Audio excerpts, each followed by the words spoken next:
Bentornati e benvenuti in questo nuovo appuntamento. Nel video scorso, quello precedente, ho parlato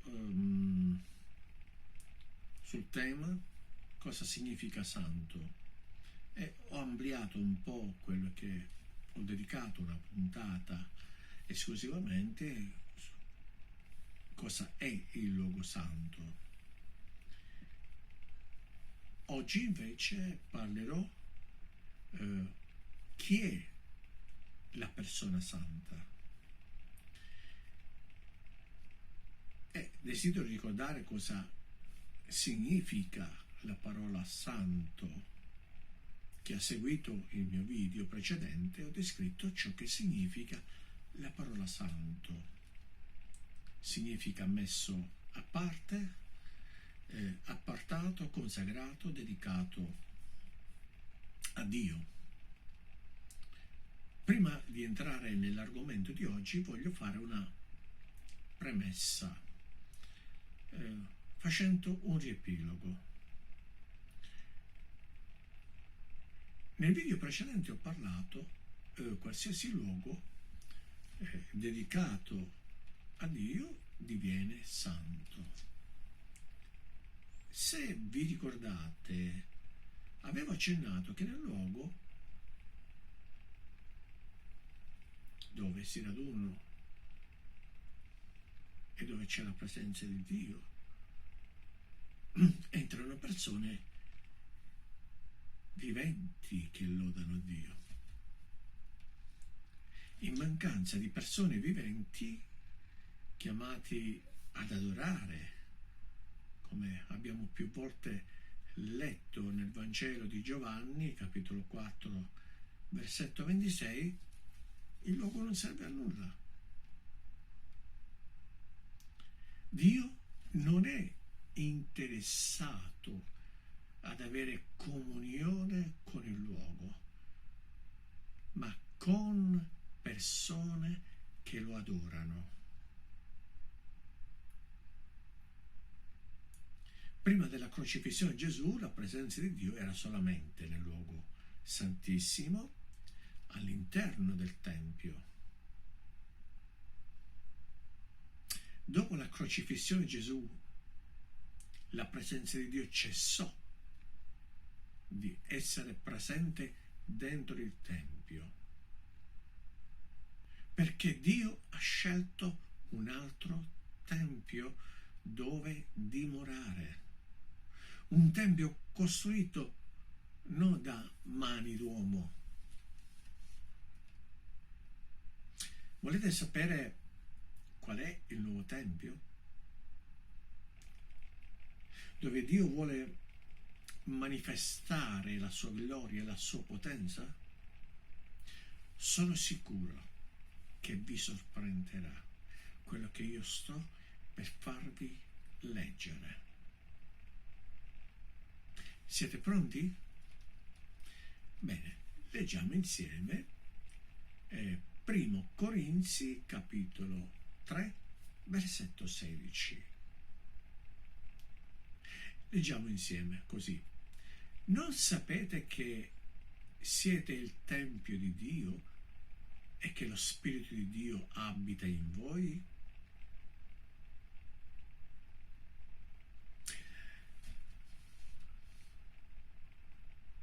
Nel luogo santissimo l'uomo non poteva, qualsiasi uomo non poteva entrare, a parte i sommi sacerdoti, non poteva entrare perché, non potendo presentarsi con la natura vecchia di Adamo, moriva sull'istante. Moriva fulminato, non poteva sopportare la santità di Dio. Un corpo corrotto non poteva sopportare la santità di Dio. Attraverso la riconciliazione tra l'uomo e Dio, tramite Gesù Cristo, Dio può dimorare dentro di noi. Quando Dio dimora dentro di noi, ovunque ci spostiamo, la sua presenza si sposta insieme a noi 24 ore su 24. Avete capito bene? La presenza di Dio è con noi. Che sia un locale di culto, oppure in aperta campagna, o nella stanza segreta, quel luogo diviene santo perché dove si sposta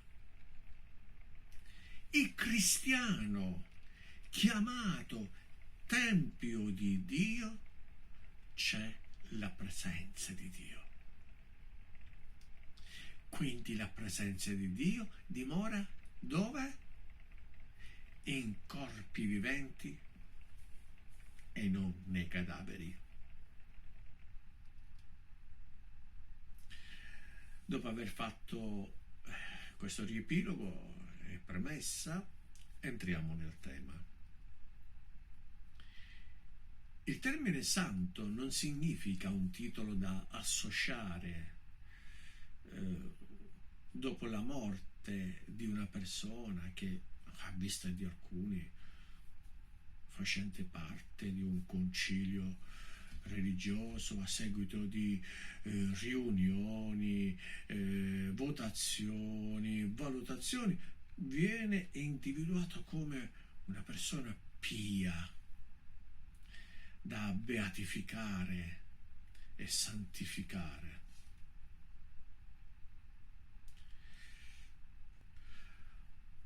Purtroppo per una parte del cosiddetto mondo cristiano questa attitudine, questa abitudine, questa mentalità esclusivamente religiosa non è in armonia con la parola di Dio.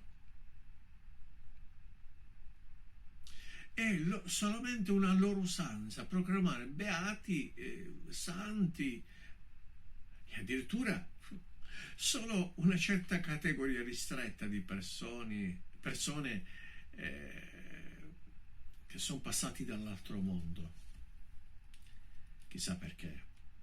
Beh, non sono interessato a spendere del tempo su perché, quando credo che non sarà per nulla edificante parlare di questo. Parliamo di cose più edificanti. In tutta l'intera Bibbia la parola santo riferita alle persone è menzionata 113 volte. La persona, dal momento in cui decide di appartenere a Dio, in quel momento diviene una persona appartenente e consacrata per Dio, quindi santa. Chiaramente chi decide di appartenere a Dio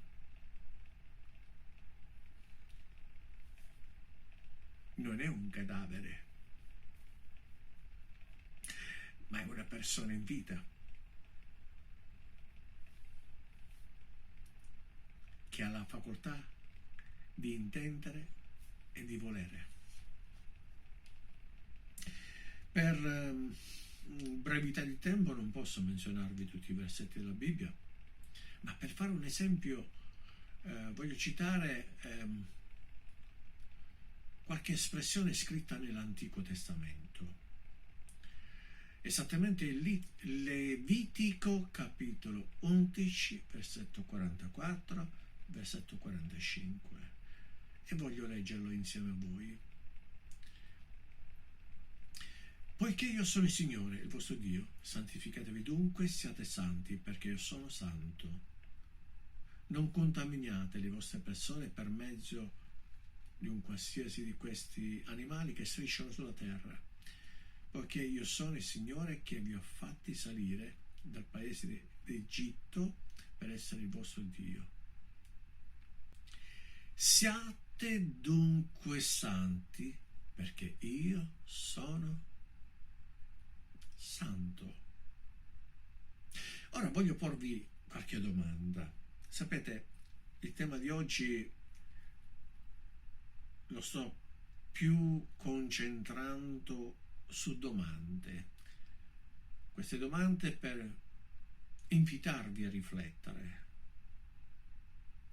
su ciò che noi stiamo ragionando oggi. In questi versetti a chi si riferiva Dio quando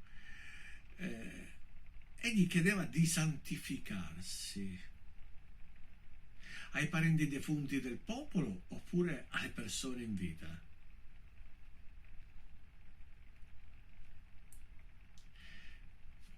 Se non avete fatto attenzione, vi faccio notare che Dio esigeva che chiunque si presentasse davanti alla sua presenza doveva essere non contaminato, anzi santificato. Vi dico una cosa, tutto il libro di Levitico è pieno di queste raccomandazioni. Chi ha seguito il mio video precedente, in merito al luogo santo, ho accennato il Salmo 115. Vi ricordate quando ho parlato sul Camposanto? Ebbene, l'ho citato in quell'occasione, ma lo ripeto ancora oggi perché è molto importante oggi per il tema che stiamo affrontando. Questo versetto dice: non sono i morti che lodano il Signore, né alcuno di quelli che scendono nella tomba. Ora vi invito a leggere insieme a me Levitico capitolo 20 versetto 7, che dice: santificatevi dunque e siate santi, perché io sono il Signore vostro Dio. Ora riflettiamo un po' rispetto al Salmo 117 che abbiamo precedentemente letto e il versetto di Levitico capitolo 20 che abbiamo appena letto. Non credete che c'è analogia? Voglio farvi due domande. Quando Dio parlò dicendo santificatevi dunque, si è riferito ai morti o ai viventi?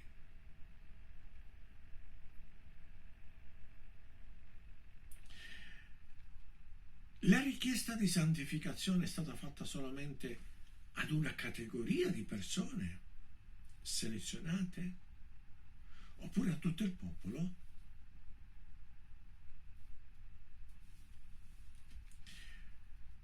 Vi invito adesso a dare insieme con me, certamente, a dare uno sguardo nel Nuovo Testamento, dopo aver letto una piccolissima parte dell'Antico.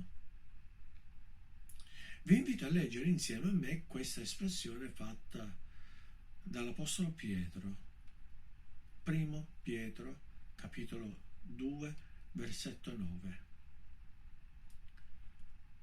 Dove sta scritto: ma voi siete una stirpe eletta, un sacerdozio regale, una gente santa, un popolo che Dio si è acquistato. Perché? Proclamiate le virtù di colui che vi ha chiamati dalle tenebre alla sua meravigliosa luce. Anche su questo versetto voglio porvi delle domande. Quando Pietro disse una gente santa, un popolo acquistato, si rivolgeva ad alcune persone selezionate oppure a molta gente che formavano il popolo?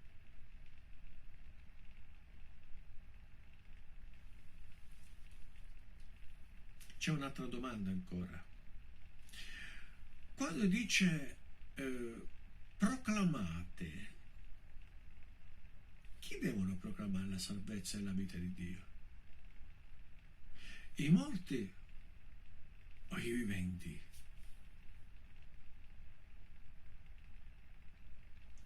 Se avete seguito il video precedente,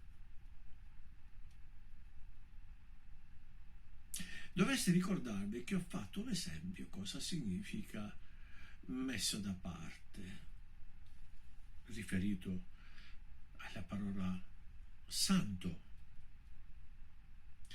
Avevo accennato che se una persona acquista un oggetto qualsiasi, ne diviene proprietario. Quindi quell'oggetto viene messo da parte per il ritiro e l'utilizzo del proprietario.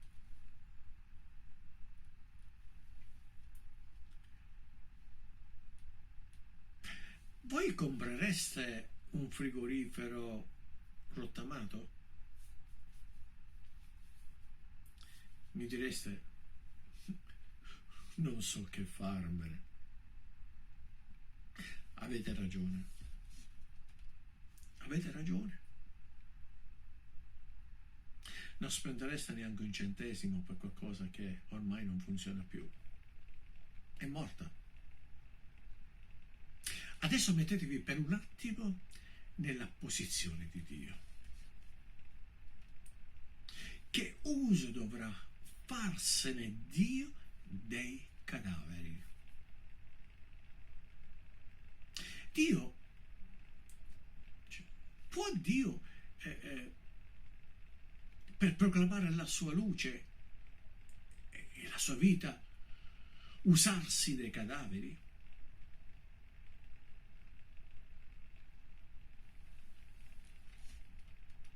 Lascio a voi la risposta. Per proclamare occorre camminare e parlare come hanno fatto i santi di Dio del tempo passato, anche del tempo presente.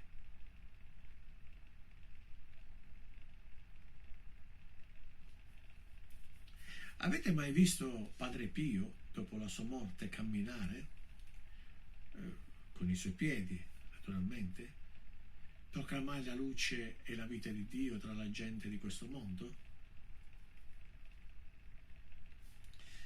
Se qualcuno di quelli che stanno guardando questo video ha visto la sua salma riesumata ed esposta a vista di tutti, potete confermare che dove lo avete lasciato un'ora prima, lo avete trovato un'ora dopo o nei giorni dopo, non spostandosi neppure di un centimetro, manco di un millimetro, a meno che qualcuno lo rimuove da quella posizione.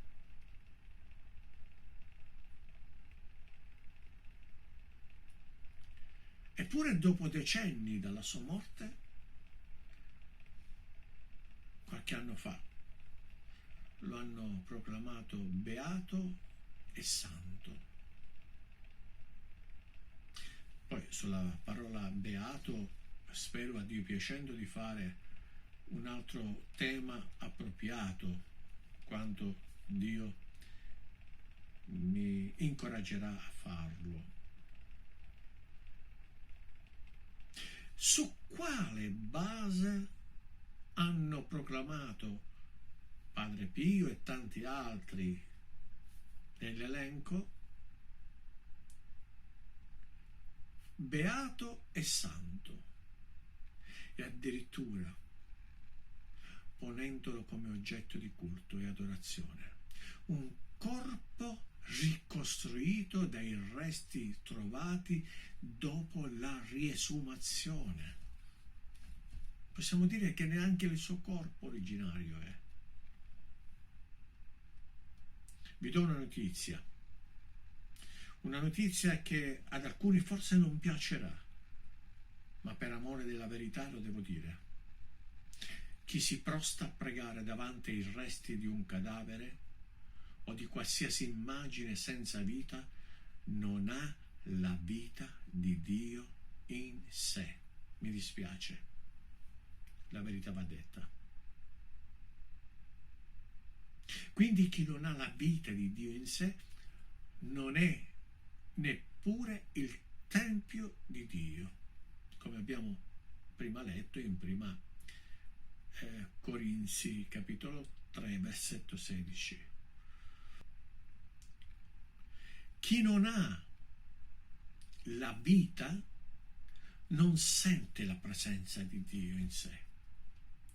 Quindi anziché andare a cercare e pregare Dio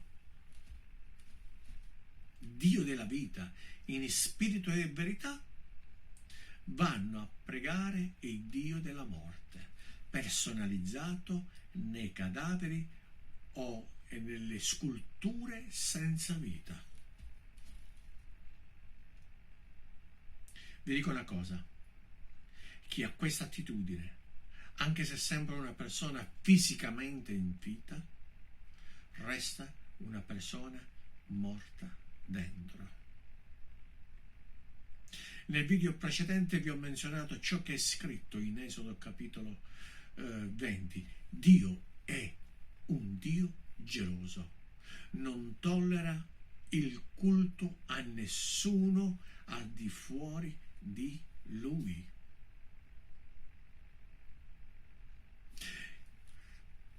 Dio, come descritto da Pietro, cerca gente vivente e non morta per proclamare la sua meravigliosa luce. Anche l'Apostolo Paolo ci scrive qualcosa sull'essere santi. Ripeto, i versetti di riferimento alla santità delle persone, come ho precisato all'inizio, sono circa 113 versetti.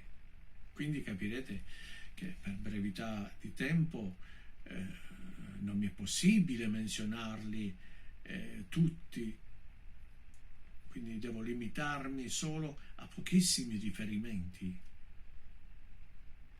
Ecco come si espresse l'Apostolo Paolo alla Chiesa di Roma, e insieme a voi voglio leggerlo in Romani capitolo 1 versetto 7. Ai quanti sono in Roma, amati da Dio, chiamati santi, grazie a voi e pace da Dio nostro Padre e dal Signore Gesù Cristo. Anche a questo versetto vale la stessa domanda. A chi si riferiva Paolo? Ai morti o ai viventi? Mi accingo alla conclusione. Se tu ancora non hai fatto un'esperienza personale con Dio, ti dico una cosa: Dio ti sta chiamando. Non ti sto chiamando io, perché non ho nessun potere per farlo, ma è Dio che ti sta chiamando per fare un'esperienza personale, non con una religione, a prescindere la sua linea di rappresentanza ecclesiale, ma con il Figlio di Dio, Cristo Gesù. Dopo aver risposto alla sua chiamata, spero, egli ti dà il privilegio di essere una persona santa, appartata per Lui, facendo le cose che egli ti consiglia di fare. Perché ti dico consiglia? Non è un'espressione fatta a caso, ma ciò che Dio vuole fare con te.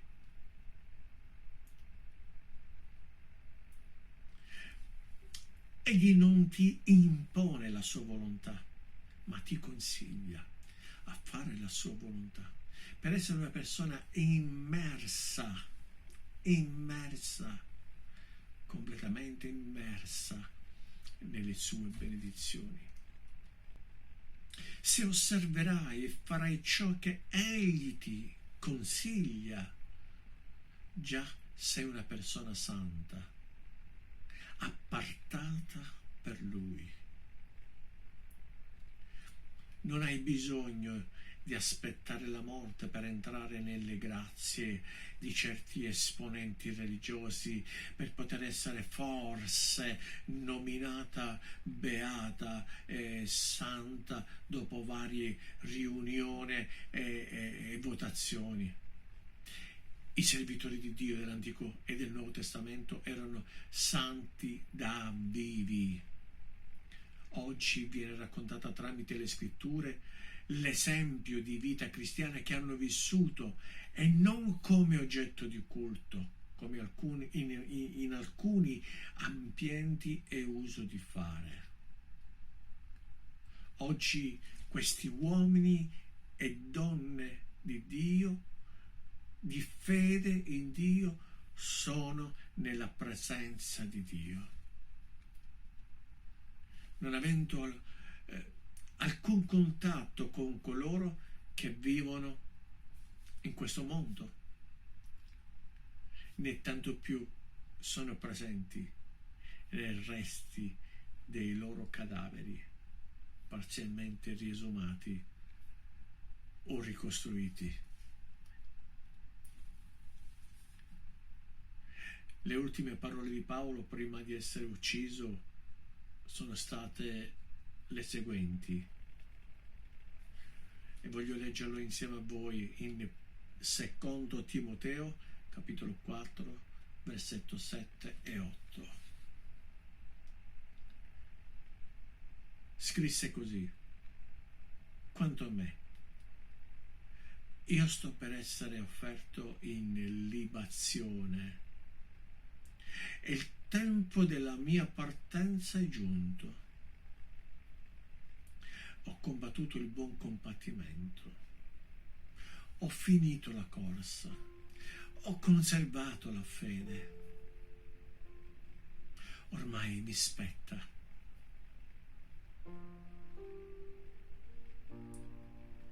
mi è riservata la corona di giustizia che il Signore, il giusto giudice, mi assegnerà. Non solo a me,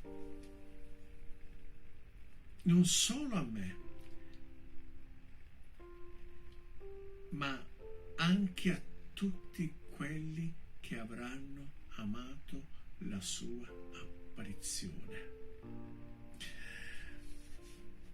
Questo versetto, se lo analizzate parola per parola, ragionandoci su,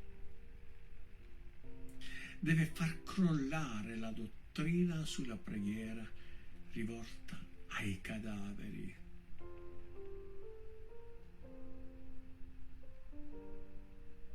Una persona che parte non è più presente nel luogo, quello precedente. Se Paolo disse il tempo della mia partenza, la mia partenza è giunto, significa che egli non sarebbe stato più presente tra i viventi di questo globo terrestre. Il versetto 7 dice: ho finito la corsa. Significa, dopo che avrebbe lasciato questo mondo, non era più sua competenza continuare ciò che ha iniziato sulla terra. Il suo mandato ha raggiunto una fine su questa terra. Infatti, se leggete tutte le lettere dello stesso Paolo indirizzate al suo discepolo Timoteo e gli scrisse una lista di raccomandazioni come proseguire il lavoro che lui ha iniziato.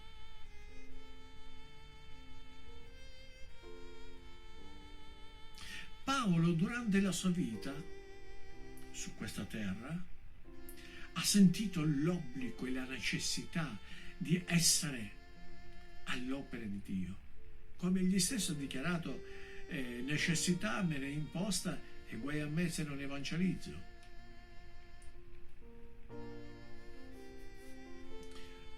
Se forse tu ti ritieni di essere un credente ma non hai mai conosciuto tramite la parola di Dio ciò che Dio vuole da te, prendi adesso una decisione di far parte dei santi di Dio, testimoniando il suo amore e la salvezza per l'umanità.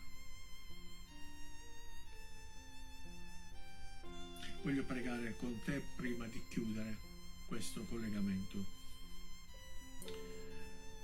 Signore, voglio pregare per chi sta ascoltando adesso la tua parola, chiedendoti di aprire gli occhi della sua mente affinché possa vedere la realtà dei fatti, diversa di quello che gli è stata inculcata per molto tempo, in modo distorto.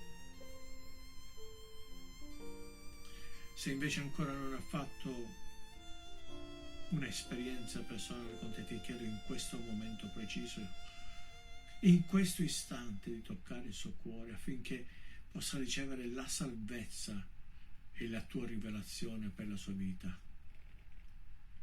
Nel nome di Gesù te lo chiedo. Amen. Ebbene, cari amici, già siamo giunti al termine di questa puntata.